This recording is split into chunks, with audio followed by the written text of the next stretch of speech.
Welcome to Suman TV. పరమ పావనుడు మర్యాద పురుషోత్తముడైన శ్రీరామచంద్రుడు అరణ్యవాసం సమయంలో సీతాదేవి లక్ష్మణుడితో కలిసి నివసించినటువంటి ప్రదేశమే పర్ణశాల. భద్రాచలంలో ఉన్నటువంటి ఈ ప్రదేశం అత్యంత పుణ్యం పావనం అనే చెప్పుకోవాలి. ప్రత్యేకించి భద్రాద్రి ఆలయానికి 35 కిలోమీటర్లో ఈ పంచవటి పర్ణశాల ఉందండి. ప్రస్తుతం నేను అదే ప్రాంతంలో ఉన్నాను. ఇక్కడి నుంచి అంటే 35 కిలోమీటర్ల వరకు వచ్చి ఇక్కడి నుంచి మనం 1 కిలోమీటర్ లోపలికి వెళ్తే డైరెక్ట్ పర్ణశాల దగ్గరికి వెళ్ళొచ్చు. అక్కడ ఎన్నో ఘట్టాలని రామాయణంలో చోటు చేసుకున్నటువంటి కొన్ని కీలక ఘట్టాలు, అంటే అరణ్యవాసం సమయంలో చివరి 3 సంవత్సరాల్లో కొన్ని రోజుల పాటు రాముల వారు ఇక్కడే నివసించారు, ఒక కుటీరం ఏర్పాటు చేసుకుని చెప్తారు. ఇక్కడ చాలా వింతలు విశేషాలు కూడా ఉంటాయి. అవన్నీ కూడా ఇవాల్టి కార్యక్రమంలో నేను మీకు చూపిస్తాను.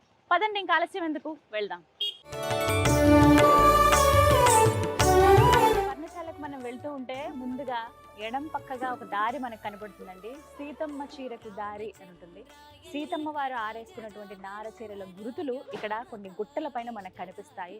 అతి పుణ్యమైన పవిత్రమైన ప్రదేశంగా భక్తులు భావిస్తారు. ఇక్కడికి చాలా మంది దర్శించుకునేందుకు వస్తూ ఉంటారు. ఇక్కడ చాలా విశేషాలు కూడా ఉన్నాయి, అవన్నీ చూద్దాం.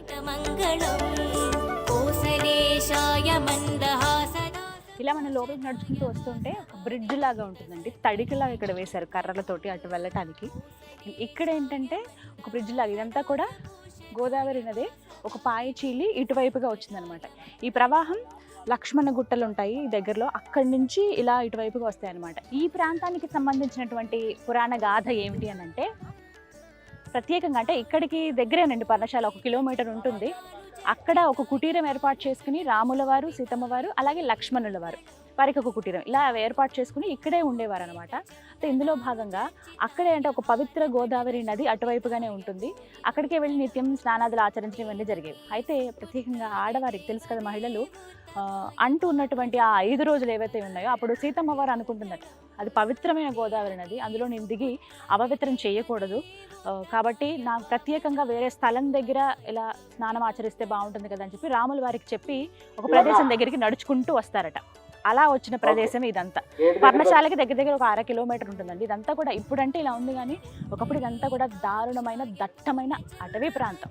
అలాగే నడుచుకుంటూ వచ్చినప్పుడు ఇక్కడికి వస్తే ఎక్కడ నీటి జాడ లేదు స్నానం ఆచరించడానికి. అప్పుడు ఆమె ఒక మాట చెప్తారంట, మరేదంటే కొడుకులా చూసుకునే లక్ష్మణుడితో, అయ్యా స్నానం ఆచరించడానికి నీళ్లు లేవు, ఎక్కడో గోదావరి, ఇప్పుడు ఆ నీళ్ళు అంటే ఇక్కడి నుంచి తీసుకురాలేం, కాబట్టి ఏదన్నా ఒక ఉపాయం చేయాలంటే తన దగ్గర ఉన్నటువంటి బాణంతో దూరంగా బాణం వేస్తాడు. ఆ బాణం వెళ్ళి దూరంగా ఉన్నటువంటి ఆ కొండలకు, ఆ గుట్టలకి తగులుతుంది. ఆ గుట్ట 2గా ఇలా చీలి ఆ మధ్యలో ఉంటే గోదావరి నీళ్ళు వస్తాయి. అలా వచ్చిన నీళ్ళే ఇవి కూడా. ఇక్కడ నుంచి చూడొచ్చు ఈ ప్రవాహం. చిన్న చేపలు అన్నీ ఉన్నాయి ఇక్కడ. ఇందులో వాటినే ఏమైందంటే అమ్మవారు వాటిని పసుపు కుంకుమగా, ఇక్కడ అటవీ ప్రాంతంలో అవన్నీ ఎక్కడ దొరుకుతాయండి, ఏమీ దొరకవు. కనీసం తినడానికి ఆహారం కూడా సరిగ్గా ఉండదు. దుంపలు కానీ లేకపోతే కొన్ని ఫలాలు కానీ ఇవి మాత్రమే వాళ్ళకి ఇక్కడ దొరికేవి. వాటితోనే ఒక భోజనంలాగా అవి ఏర్పాటు చేసుకునేవాళ్ళు అనమాట. అలా వాటికి నిదర్శనంగా ప్రత్యేకమైన రోజులు 25 రోజుల పాటు అమ్మవారు పర్ణశాల దగ్గర కుటీరం దగ్గర ఉండేవారు. అలాగే మిగతా 5 రోజులు అంటూ ఉన్నటువంటి సమయంలో ఇక్కడికి వచ్చి ఆవిడ స్నానం ఆచరించేవాళ్ళు అనమాట. ఆ సమయంలో ఆవిడ ఆరేసుకున్నటువంటి నార చీరలు, అడవిలో ఉన్నప్పుడు వాళ్ళు కట్టుకునే నార చీరలే కదా, ఆ చీరలు ఆరేసుకున్నటువంటి గురుతులు ఇక్కడ గుట్టపైన ఉంటాయి. అలాగే రాముల వారి పైపంచ ఏదైతే ఉందో ఆ ఆజానుబాహుడి పైపంచ, అది కూడా ఒక గురుతుగా మనకి ఇక్కడ కనబడుతూ ఉంటుంది. వెళ్ళి మీకు ఆనవాళ్ళు కూడా చూపిస్తాను.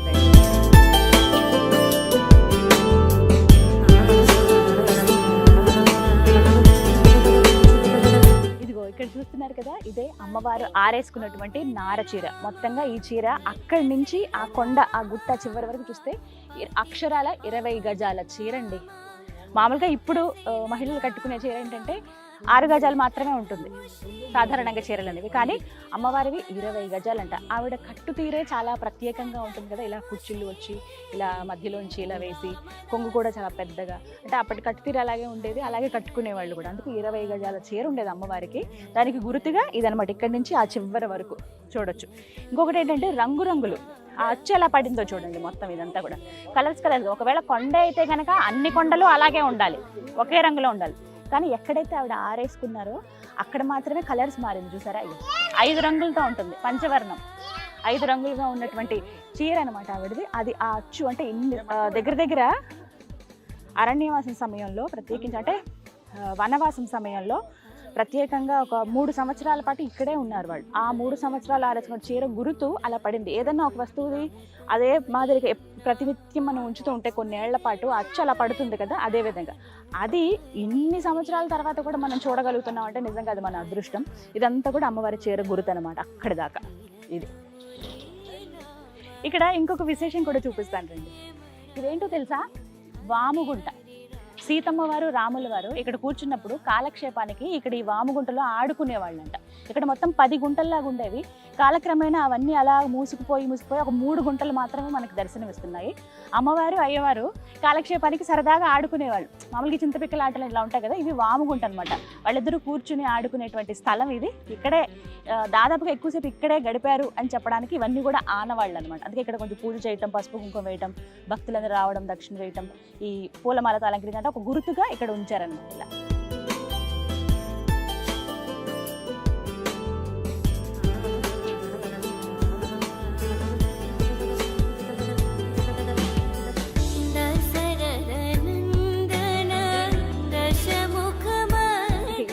మరొక విశేషం ఏంటో తెలుసా? అయ్యవారిది అంటే రాముల వారిది పై పంచ. దాని గురుతు ఎలా ఉందో చూడండి. నల్లగా ఒక చారలాగా మనకు కనిపిస్తుంది. ఇదే ఇక్కడి నుంచి ఆ కొండ చివరి వరకు ఉంటుంది అది. అంటే ఇది రాముల వారిది అని చెప్పడానికి గుర్తుగా ఇక్కడ పూజాది కార్యక్రమాలు. పర్ణశాలలో ఉండే అయ్యగారులు ఎవరైతే ఉంటారో ప్రతినిత్యం వాళ్ళు ఉదయం పూట ఇక్కడికి వచ్చి పూజాది కార్యక్రమాలు చేసి వెళ్తారు. ప్రతినిత్యం ఇక్కడ పూజలు జరుగుతాయి. వారు ఆరేసుకున్నటువంటి పై పంచ అనమాట ఇది. స్వామి ఆయన ఎంత 7 అడుగులు ఉండేవాడు రామయ్య, ఆజానుబాహుడు అని చెప్పారు కదా, ఆయన పై పంచే 40 గజాలు ఉండేదట. ఇక్కడ నుంచి చూడండి ఆ చివరి వరకు ఒకటే వరుసలో నల్లటి చారలాగా మనకు కనిపిస్తుంది. అంటే ఆరేసినటువంటి ఆ అచ్చు ఈ కొండల పైన, ఈ గుట్ట పైన పడింది అనమాట. చూడొచ్చు ఇక్కడి నుంచి అక్కడ.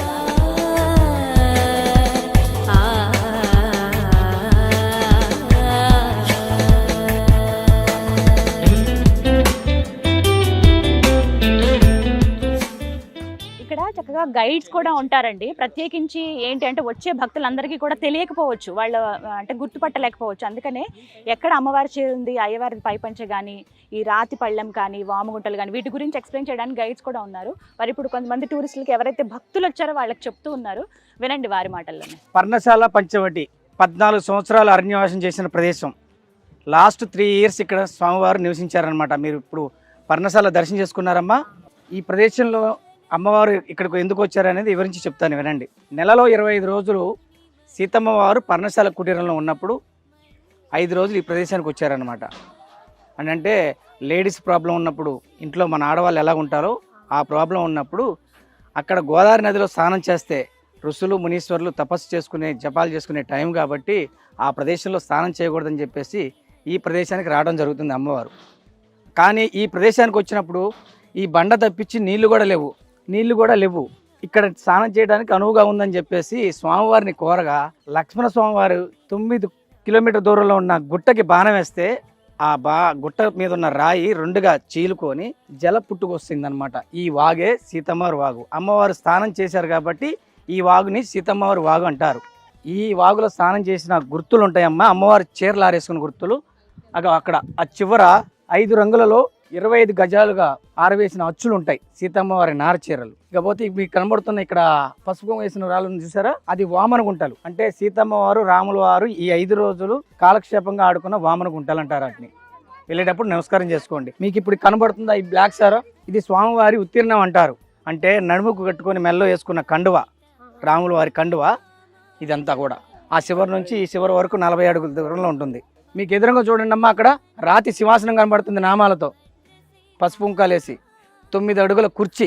ఆ స్వామివారు అమ్మవారి కాపలాగా కూర్చున్న కుర్చీ అనమాట. కింద స్వామివారి పాదాలు ఉంటాయి. అక్కడ వెళ్ళేటప్పుడు దర్శనం చేసుకోండి. ఇకపోతే ఇక్కడికి వచ్చేసరికి ఈ ప్రదేశం అమ్మవారు స్వామివారి 5 రోజులు కూడా ఈ ప్రదేశంలో ఉన్నప్పుడు స్వామివారి పళ్ళు పలహారాలు, లక్ష్మణ స్వామివారు ఇప్ప పువ్వు, కంద పువ్వు, ఈ ప్రసాదాలన్నీ తీసుకొచ్చినప్పుడు ఆ ప్రసాదాలన్నీ తినడానికి ఈ పల్లెంలాగా చేసుకున్నారన్నమాట. దీన్ని రాతి పల్లెం అంటారు. దీన్నే ఈ పల్లెంలోనే ఆకు వేసుకొని స్వామివారి ఇప్ప పువ్వు, తునికి పనులు, ఈ పనులు తిన్నారనమాట. దీన్ని నమస్కారం చేసుకోండి. అక్కడ నమస్కారం చేసుకుంటూ ఈ గుర్తులను చూసుకుంటూ వెళ్ళండి. ఇక్కడ ఉన్నటువంటి మరో విశేషం ఏంటో తెలుసా? ఇది చూడండి, రాతి పళ్ళెం. ఇది రాముల వారు సీతమ్మ వారు భోంచేయడానికి ఏర్పాటు చేసినటువంటి ఒక రాతి పళ్ళెం అనమాట. ఇదే ఒక పళ్ళంగా భావించి వచ్చినటువంటి ఫలాలు ఏవైతే ఉంటాయో తీసుకొచ్చినటువంటి. ప్రత్యేకించి లక్ష్మణ స్వామి వారు అడవుల్లోకి వెళ్ళి ఇక్కడ దొరికేటువంటి ఆహారానికి ఏముంటాయి, అడవిలో మహా అయితే చిన్న చిన్న దుంపలు కావచ్చు, తినదగినవి ఫలాలు చాలా వరకు దొరుకుతాయి. వాటిని తీసుకొచ్చి ఇక్కడే ఇదొక పళ్ళెంలాగా చేసుకుని ఇక్కడే పెట్టుకుని భుజించేవాళ్ళు అంటే ఇద్దరు. మరి వారు తిన్నటువంటి పళ్ళెము అటువంటిది అని అంటే కనుక ఎంత పవిత్రమైందో కదా,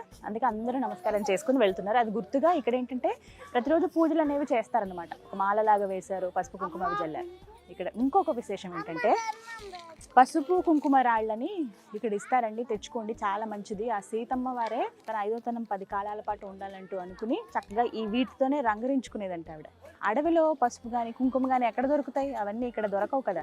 అయితే ఏదైతే లక్ష్మణస్వామి ఆ గుట్టల వైపు బాణం వేస్తారో కొండ 2గా చీలుతుందని చెప్పాను కదా, ఒక కొండ పసుపుగాను ఇంకో కొండ కుంకుమగాను మారిపోయింది. అక్కడి నుంచి తీసుకొచ్చినటువంటి ఇక్కడ ఎవరైతే ఉన్నారో వాళ్ళకి తెలిసిన వాళ్ళు అక్కడ లక్ష్మణ గుట్టల దగ్గరికి వెళ్ళి ఇవి తీసుకొస్తారనమాట, పసుపు కుంకుమ. ఒకసారి క్లోజ్లోకి రావచ్చు, మీకు చూపిస్తాను చూడండి. ఇది నిజంగా వింత ఆశ్చర్యమేనండి. ఇగో ఇది పసుపుగా ఉంటుంది ఈ రాయి అంతా, ఇది కుంకుమలాగా ఉంటుంది. వీటినే ఇట్లా అరగదీసి ఇది పసుపుగా ఇలా మొహానికి రాసుకునేవారంట సీతమ్మ వారు. ఇదేమో కుంకుమ, ఇది బొట్టులాగా పెట్టుకునేవాళ్ళు అంట. ఇది నిజంగా అసలు ఆశ్చర్యమే, ఎలా ఉంటుంది ఇట్లా అని. రెడ్ కలర్ పసుపు భలే ఉంది నిజంగా. అన్ని వింతలు విశేషాలే ఉన్నాయి. ఆ పరమ పావనుడు, ఆ మర్యాద పురుషోత్తముడు, ఆ మహాసాత్వి సీతమ్మతో కలిసి గడిపినటువంటి ప్రదేశం అంటే నిజంగా ఎంతటి పవిత్రమైనదో కదా. అలాంటి పవిత్రమైన ప్రదేశాన్ని చూడడానికి ప్రతినిత్యం ఎంతోమంది భక్తులు వస్తూనే ఉంటారు, వెళ్తూనే ఉంటారు. దర్శించుకోవడమే మహద్భాగ్యం. ఆవిడ ఆరేసుకున్న చీరలు కానీ, అయ్యవారి పైపంచె కానీ, వారు తిన్నటువంటి రాతి పళ్ళెం కానీ, ఇవన్నీ కూడా విశేషాలు. ఇంకా చాలా ఉన్నాయి, చూద్దాం రండి.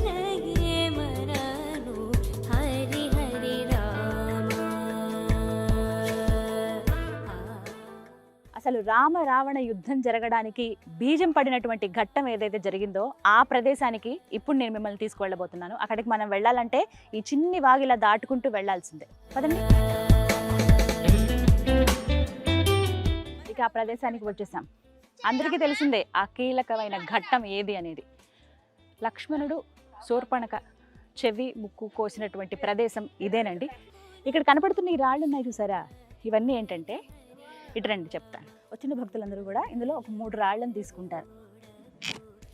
మనసులో ఒక్కసారి నమస్కరించుకొని, సీతమ్మ తల్లి రాముల వారు ఎన్ని కష్టాలు పడ్డారో అందరికీ తెలిసిందే. పడరాని కష్టాలు, మన శత్రువు కూడా ఇలాంటి పాపం కానీ లేకపోతే ఇలాంటి హాని జరగకూడదు అని మనం కోరుకుంటామా? అంతకు మించి జరిగాయనే చెప్పుకోవాలి. అంత మంచి మనుషులకి, అంటే మానవ రూపంలో వచ్చినటువంటి ఆ ఉత్తమ పురుషులకి, ఆ మహాసాత్వికి ఇలా జరగడం అనేది నిజంగా బాధాకరం. అంటే మనిషిలాగే అన్ని కష్టాలు పడ్డారు వాళ్ళు ఈ అవతారంలో, రామావతారంలో. అలాంటి కష్టాలు సీతమ్మ తల్లికి రాముల వారికి వచ్చినటువంటి కష్టాలు మా జీవితంలో రావద్దు, అలాంటివి మా జీవితంలో ఎదుర్కోవద్దు అని చెప్పి ఇలా ఈ 3 రాళ్ళని ఒక్కసారి ఆ సీతారాములను స్మరించుకుని దండం పెట్టుకుని వెనక్కి తిరిగి ఆ గుట్ట పైన వేసేస్తారు. అలా భక్తులందరూ వేసిన రాళ్ళే ఇలా గుట్టలుగా ఏర్పడింది. అక్కడ చూడండి కనిపిస్తుంది.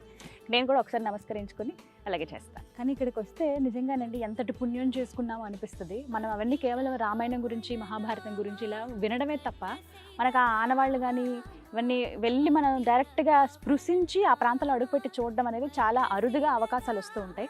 అలాంటిది మన తెలుగు రాష్ట్రాల్లో ఉన్నటువంటి భద్రాచలంలో ఈ విధంగా ఈ అవకాశం రావటం కానీ, తెలుగు నేలపైనే ఉంది మనమందరం వచ్చేటువంటి వీలు కల్పించడం కానీ నిజంగా గొప్ప విషయం. ఇది మనందరం అదృష్టంగా భావించాలన్నమాట.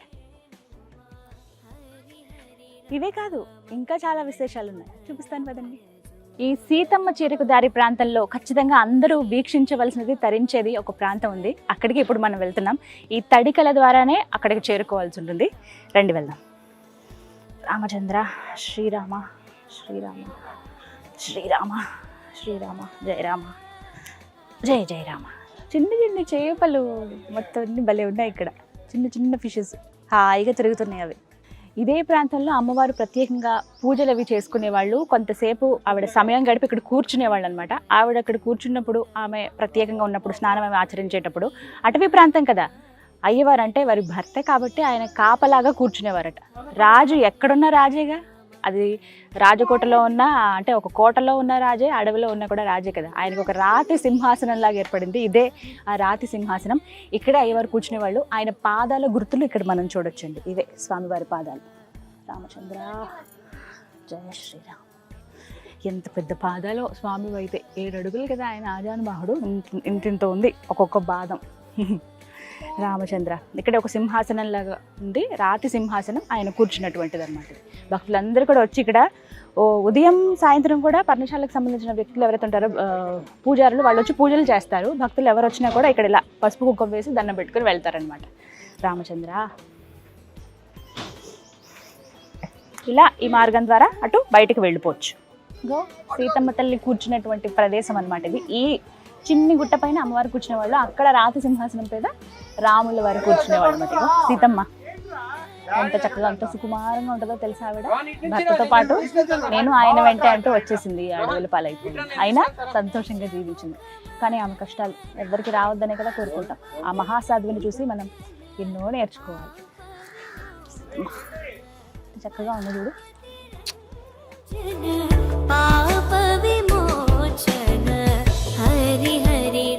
ఇలా అవన్నీ మనం చూసుకుంటూ ఇలా బయటకు వచ్చేస్తే ఇక్కడ ప్రత్యేకంగా ఇప్ప పువ్వులను అమ్ముతారండి. ఇగో కొంచెం కొండలు గుట్టలు ఉన్న ప్లేస్ కదా, మనం జాగ్రత్తగా చూసుకుంటూ నడుచుకుంటూ వెళ్ళాలి. ఇగో వీళ్ళందరూ ఉసిరికాయలు, శనగలు, రేగి వడియాలు, పసుపు కుంకుమ అన్నీ. ఇప్ప పువ్వులు ఇక్కడ చాలా చాలా ఫేమస్ అట. ఇక్కడ ప్రత్యేకించి అమ్ముతారు. 365 days ఇక్కడ ఇవి దొరుకుతాయండి. మనకు వేరే ప్రాంతాల్లో మనం చూడం, కానీ పర్ణశాల దగ్గర ప్రత్యేకించి ఇక్కడ సీతమ్మ చెరువు దగ్గర ఎక్కువగా ఇవి అమ్ముతూ ఉంటారు. సీతమ్మ వారికి చాలా చాలా ఇష్టం అంటవి. లక్ష్మణ్ వారు ఎప్పుడన్నా ఇలా పలహారాలు అవి తీసుకొస్తా ఉన్నప్పుడు ఇప్పు పువ్వులు తీసుకురండి అని మరీ చెప్పేవాళ్ళంట ఆవిడ. అంత ఇష్టం అంట ఇప్పు పువ్వులు. ఒకటి ఇక్కడ దొరికేటువంటి కొన్ని పళ్ళు, ప్రత్యేకంగా ఇక్కడే దొరికేటువంటి కొన్ని ఫలాలు ఏవైతే ఉన్నాయో అవంటే చాలా ఇష్టం అంట సీతమ్మ వారికి. నేను ఎప్పుడూ టేస్ట్ చూడలేదు, ఒకసారి చూద్దాం, కొనుక్కుందాం. ఎంతమ్మా ఇవి? 20 రూపాయలు. అదా పుట్టిగా తింటారా ఇట్లా? కాదంటే వీటితో ఇంకేమైనా చేస్తారా? ఏమైనా చేస్తారా వీటితో? కుడువులా? ఆహా. ఇవి ఎక్కడ దొరుకుతాయి? అవునా? మీరు అడవుల్లోకి వెళ్ళి తీసుకుని వస్తారా?